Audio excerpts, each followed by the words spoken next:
Is there conflict between science and the Christian faith?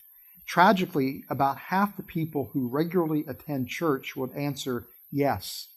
And unfortunately, that answer impacts young people in the church who get the impression that science can be dangerous, that they need to avoid classes in science, let alone careers in science. But is this really true? Is this really the case?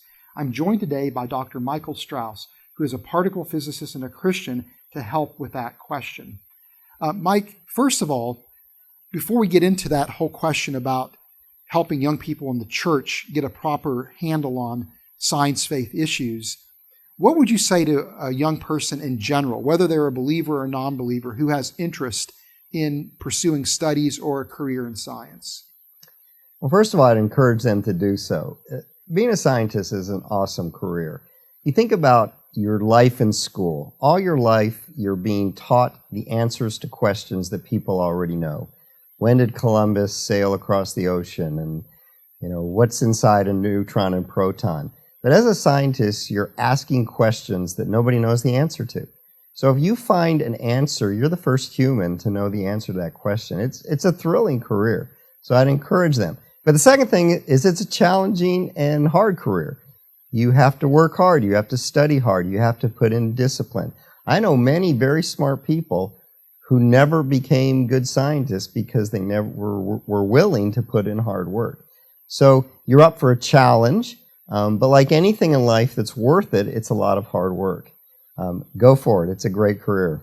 Now, what would you say specifically to a young person in the church who may be oriented towards studies in science or, again, a career in science? Well, after I gave them the first piece of advice, I'd also encourage them that as a Christian who's looking at nature, you're not going to discover something that is going to cause you to lose your faith.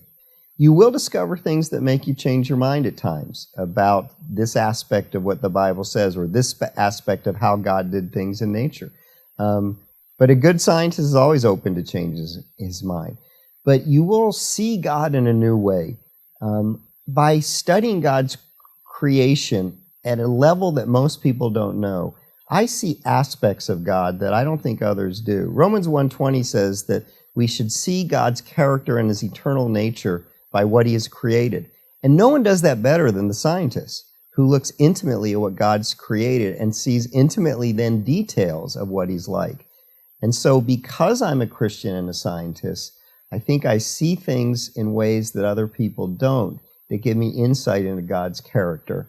And I would say that other Christians in that field would do the same thing. We need more Christians with a Christian worldview who are doing great cutting-edge science. So come to Oklahoma, come to Stanford, wherever it takes, and let's get some more Christians involved.